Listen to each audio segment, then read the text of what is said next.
Assalamualaikum viewers, welcome to my YouTube channels and the Healthier Pakistan। आज जो मैं medicine जिसके बारे में बताने लगा हूँ वो एंटी एपिलेप्टिक जो है वो मेडिसिन है। बेसिकली जो है वो एपिलेप्सी के जो पेशेंट्स होते हैं उसमें ये जो होती है वो यूज़ की जाती है।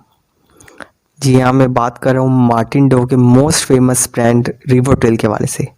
रिवोट्रिल जो है वो दो फॉर्म्स में अवेलेबल है, रिवोट्रिल 0.5 मिलीग्राम और रिवोट्रिल 2 मिलीग्राम।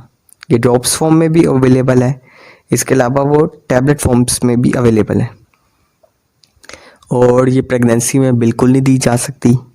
इसके अलावा लैक्टेशन में भी ये मेडिसिन जो है वो बिल्कुल नहीं दी जा सकती और बहुत अच्छी एपिलेप्टिक मेडिसिन है और मोस्ट कॉमनली यूज़ होती है। और पाकिस्तान में जो है वो मेनली ये टैबलेट जो है अक्सर औकात शॉर्ट ही होती है।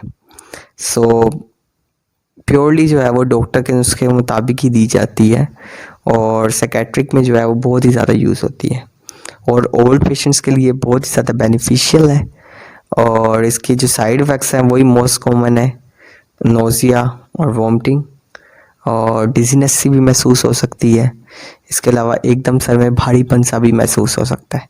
So stay healthy and fit and do subscribe my channels and the healthier Pakistan. शुक्रिया।